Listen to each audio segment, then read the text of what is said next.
Enter the Labyrinth. Neon, also in solo mode, replied, suggesting that due to the lack of response from others who had entered, it was probably best not to. Kang Dingjun, in normal mode, asked if anyone wanted to clear the first floor with him, and if they knew what the first monster was. War players chimed in with questions and answers. As he had predicted, most of the messages were from solo players. People in other modes could meet and talk to each other, but solo players could only communicate through the community. He was pleasantly surprised to see a message from Li Qian, a solo player, asking for advice, the sight of the ever-confident strongest player Li Qian appearing confused that the stardom used him. However, he wondered if it might be a facade as he recalled the status window he had seen back then. Perhaps Qian had been a scared cat hiding her true self. Until the end, he revisited the messages, knowing that it had only been a day since the Labyrinth had opened. Solo players would start entering once a month had passed, so there should be plenty alive right now. Then he started to type. The rewards in solo mode were undoubtedly commensurate with the difficulty, although she had missed out on many rewards after swiftly defeating the boss. Li Qian had managed to become the strongest player. Qian and the other players received a message and were surprised to see Kang TaeSan, a solo mode player, sharing the basic method for clearing the first floor in solo mode. He stretched, curious about what would happen next, as he had anticipated trusting an article without any basis and entering the Labyrinth could be challenging. Even if they believed him, he didn't know how they would react. He recalled that among the 10,000 people who entered solo mode, the only one to survive was Li Tian. Planning his next move, he pulled out some large rat meat, considering whether to eat it. Considering his goal, it might be for the best. He bit into the raw, uncooked meat. The system ran a status condition check and notified him that the check had failed. He had food poisoning. Food poisoning could rapidly deplete his health for 2 days unless he continued to consume cure potions or health potions. He would die. He drank from the spring of life, aware that food poisoning was a nightmare for beginners. That's why people who had suffered through it once advised everyone to cook before eating. After consuming the water, he was back in prime condition. However, he knew that obtaining food in the Labyrinth was challenging. Emergency rations were available at the shop, but they were costly, limited, and would eventually run out, forcing players to resort to eating Labyrinth creatures. Biting into the raw meat again, he was once again poisoned. He drank the water and recovered once more. He realized that sometimes, due to restricted space, they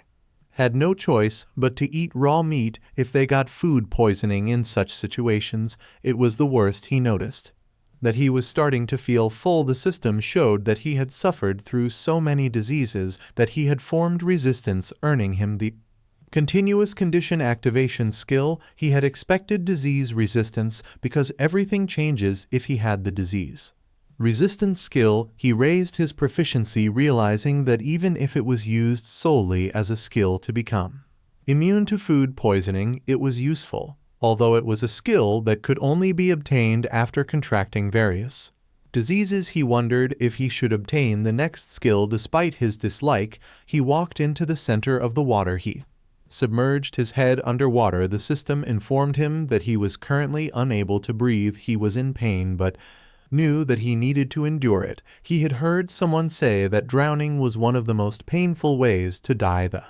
water on the surface bubbled from his breath. When he was on the brink of death, he immediately emerged from the water. As a result, he earned the conditional activation skill Unbreath. The system also informed him that he had felt the touch of death, leading him to earn the conditional activation skill Line of Death, catching his breath, hoping that it would work. Conditional activation skill Unbreath had a mana usage of 1, proficiency of 1, and allowed him to hold his breath for an extended period. Currently, that period was about twice his normal time. He knew that it was a skill that extended how long he could hold his breath, which would be highly beneficial in areas where the air itself was poisonous, as it required being underwater right at the brink of death.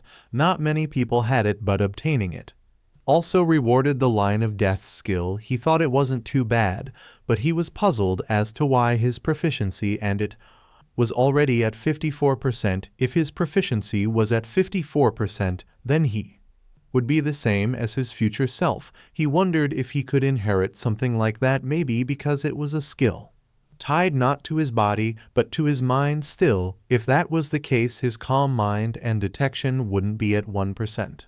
He pondered for a moment, but couldn't find an answer. He acknowledged that unexplainable events frequently happened inside the labyrinth, and he couldn't afford to scrutinize each one of them. He grasped his sword and stated that there were more skills he could acquire, so he couldn't stop now. Kang Junhook, a solo mode player, asked him if it was actually the correct method. While surprised and wondering if TaeSan was insane, TaeSan replied that high risk, high return, and asked him if he hadn't heard of it before, explaining that if the difference is too great he can't gain them, so he thought it was the best time. Junhook replied that it was not the issue right now, and he apologized to TaeSan because he just couldn't do it, but TaeSan told him to do as he wished and that he was not the one losing out.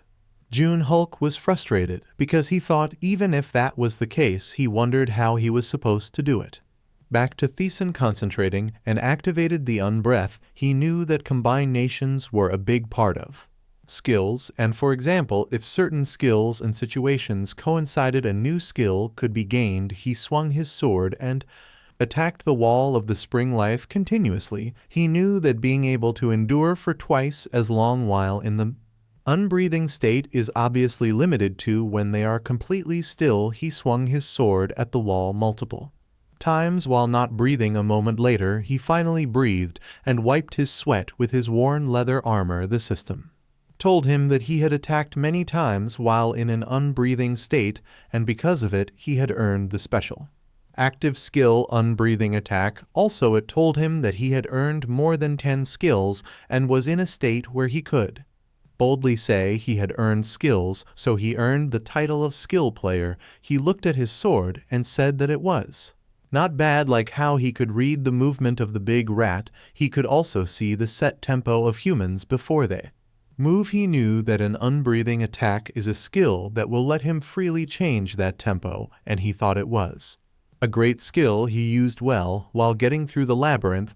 Then he opened his status window and saw that he was currently level 3. Health was 120, mana was 12, strength was 10, intelligence was 12, agility was 21, attack was +1, and defense was +7. He wondered if Li Qian said that when she passed the first floor her agility was 13, but right now he was at 21, so he knew that he was definitely much faster. Then he walked out of the spring life, planning that he could slowly start creating his main skills.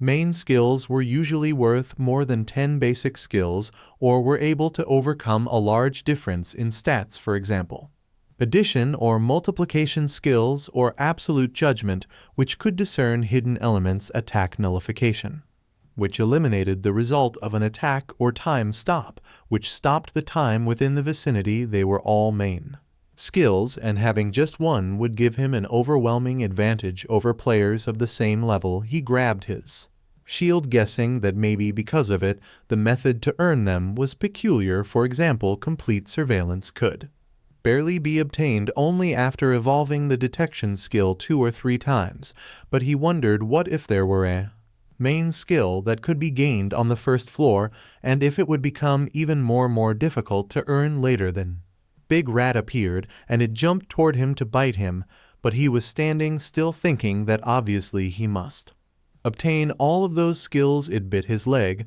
and he received damage 4 and 3, but he didn't move. It squeaked happily while continuously damaging him by 4, 3, 4, 4, and more. He knew that it was biting him with vigor. Thinking that he couldn't respond to its attack, he looked down and saw the big rat happily biting him. The system warned him that he was on the brink of death, but he thought he needed to wait a little bit more, and when the system warned him that he was in danger of dying, he immediately attacked it with his shield. The system showed him that his line of death skill proficiency rose by 3%, and his combined proficiency rose by 2%. He blocked his leg Making the big rat confused and angry, it ran fast toward his other leg and tries to attack him, but he blocked its attack. Using his shield, the system told him that he completely blocked the opponent's attack, and he earned the special active skill block. He thought it was a good skill that nullified attacks dealing less than a certain amount of damage, but it wasn't the skill he was hoping for. The big rat once again attacked him. Fortunately, he blocked it with his shield. Even though he was in danger of dying, he wanted to gain the skill Endure because it nullified damage that would result in death just once, and all damage taken afterward for a set period of time. He knew that nobody had obtained that skill before besides him. He remembered GM was amazed and asked how in the world did he learn Endure.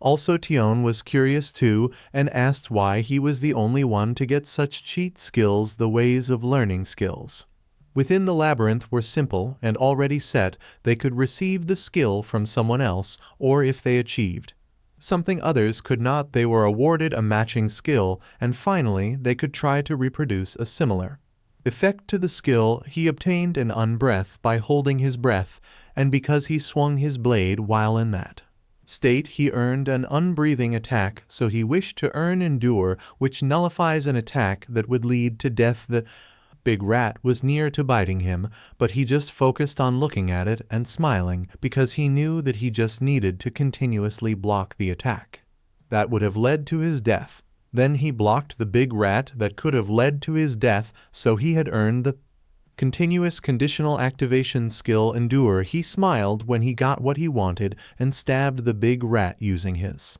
shield. He proudly raised his hand while saying that it was a skill that could save their life and asked if it wouldn't be a waste not to go for it just because they are scared back. Then GM and Tio were stunned, but they smiled because they expected TaeSan to be a crazy bastard. At one point, he knew that the people who heard it would respond in that way, but it was the labyrinth, and if they didn't risk their life, they wouldn't gain anything. He exhaustedly walked toward the water of spring life and drank it as just like before he was recovered to his best condition. He opened his status and was grateful because he also raised his proficiency in the line of death and calm mind a lot.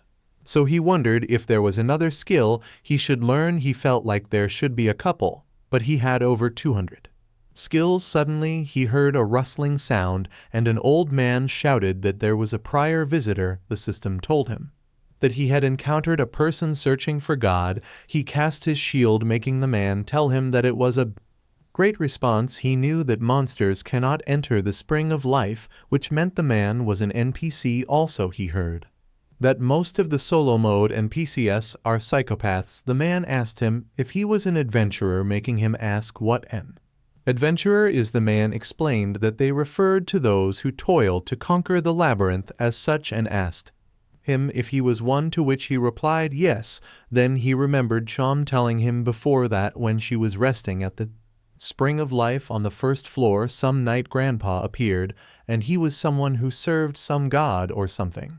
He panicked, wondering what came next again because he needed to remember it quickly, but the old man suddenly launched to punch him and told him to try and block it. He was stunned when the system warned him that the old man named Angel activated a non-lethal attack. When he thought he was going to die, his line of death activated. He advanced his shield and blocked Einzel's attack, which made a large impact on their surroundings. He was surprised that it was such a heavy blow. He tried to compose himself, making Angel smile in amazement. He struggled hard to block the attack, but eventually he pulled his shield back because he couldn't handle the force. The system informed him that he had closed in on incredible power, thus his strength permanently increased by 1, and he had deflected incredible power. Furthermore, he obtained the conditional activation skill Deflect. Angel launched another punch at him.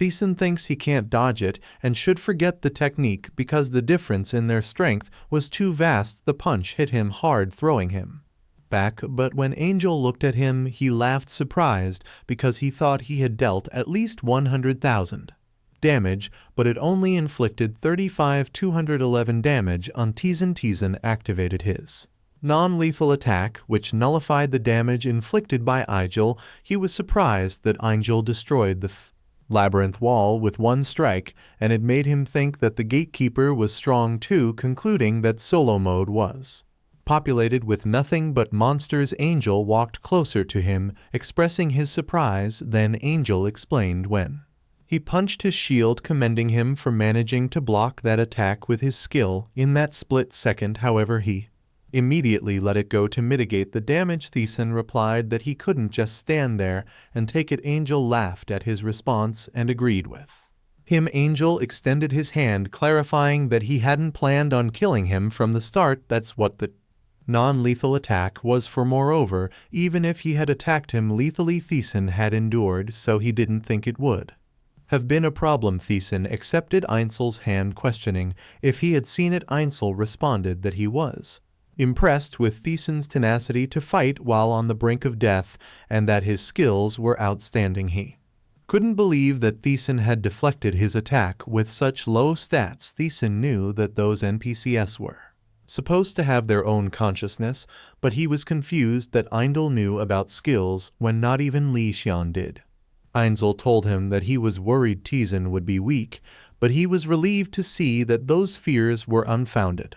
He passed with full marks. Angel then asked him for his name. TaeSan replied that his name was Kang TaeSan. Angel told him that their meeting was a joyous encounter and a blessed miracle. He introduced himself as the one who seeks a god and asked to be referred to as Igel. TaeSan remembered Tian telling him that when she was in the spring of life she was exhausted due to the persistent rats. Just when she thought she was safe, having reached the spring of life, someone appeared behind her. She heard a rustle sound from behind and turned around in confusion. Suddenly she was met with a strong fist aiming at her. She was stunned at the sight of the fist, so Angel retracted his fist, calling her a feeble coward. TaeSan remembered that Tian said the knight looked at her with contempt and then left. After that incident she never saw Angel again, but currently he was shaking Einzel's hand, which felt delightful. TaeSan asked Einzel if he could question him. When Angel agreed, he asked why Angel attacked people so suddenly and whether he did it to harass the weak. Einzel replied that it wasn't his intention and reminded him that he was a paladin, so why would he oppress the weak? Angel explained that he simply did it to evaluate those who visit that place. This made TaeSan question what he meant by evaluating. Einzel replied that he wanted to see if they have what it takes to survive there and whether they were worth his acknowledgement. Angel also told him that there was nothing more annoying than a person with no understanding of themselves. However, in that sense Einzel reassured him that he had passed incredibly. TaeSan thought Einzel's explanation clarified things. Angel evaluated people based on their sense of worth, so at least Angel would have no reason to be his enemy. TaeSan asked Steingel to confirm if his name was Igel. He replied yes, and explained to TaeSan that his glorious father had given him the name. TaeSan then asked Einzel to confirm if he was seeking a god, and if he could ask which one he was seeking. TaeSan knew that there were many gods in the labyrinth. As varied as they were, they tested players and provided rewards, but most players didn't care much about them because they only existed in solo mode, thanks to Li Xian frequently telling him about how awful and disgusting the gods were. He had learned a lot about them. Einzel replied that the more people knew about her, the better. He revealed that the god he served was the loving goddess Levi. Enough. Angel explained that they all worshipped her, shouting her name from dawn to dusk. Levi enough was a wonderful goddess who connected with those who loved her, and there was no goddess in their world more beloved than her. Unfortunately, his world had been destroyed, so he was the only one who remembered her. TaeSan asked Angel if he entered the labyrinth to find his goddess. Einzel confirmed it, but added that he hadn't seen even a glimpse of her. TaeSan knew Levine off the goddess, and thanks to Tian he knew which floor she was on. However, the problem was that Tian had told him that the goddess had already been cruelly torn to shreds by the time Tian found her. Tian urgently sent him a message, and he was surprised to read that Tian was confused about why she was there and felt like she was going to throw up. He wondered if he should tell Angel the truth considering how disgusting the scene was given that even Cheon, who had faced and overcome countless hardships, found it repulsive. Angel asked him if he could ask a question, to which TaeSan asked what it was. Angel asked if TaeSan was in any hurry to escape the labyrinth, and TaeSan replied that he wasn't, because his goal wasn't to clear the labyrinth, but to become stronger by exploring it and obtaining all the rewards. Angel Clapton asked if TaeSan had any thoughts about learning Levinoff's skills from him. He readily agreed, surprising Angel, who thought TaeSan would at least contemplate it, but he calmly informed Angel that he had no reason to refuse. TaeSan was aware that an NPC within the labyrinth was so strong that he couldn't even begin to imagine his source of power, therefore why he shouldn't accept Angel's offer to teach him skills. TaeSan then asked Angel what he wanted in return. Angel replied nothing, and considered it an apology. For this reason, Angel apologized for attacking TaeSan suddenly, and even if it was for a test, for acting violently upon someone he had never met before. Moreover, Angel mentioned that as a paladin it was an act for which he had to repent. TaeSan smiled and suggested to Angel that it would have been better if he hadn't attacked him in the first place. However, Angel replied that it was a different story, and that he was offering the apology because TaeSan was someone worth apologizing to. If he wasn't, Angel would have simply spat at him and left. This made TaeSan think that Angel was a bit odd. Angel gently took hold of TaeSan while explaining that an apology with only words was worthless, and as an adventurer he believed that TaeSan would want to obtain precious skills, therefore he chose to do so, and asked if it was all right with TaeSan, who replied that it was more than all right. TaeSan thought that earning a skill from a non-lethal attack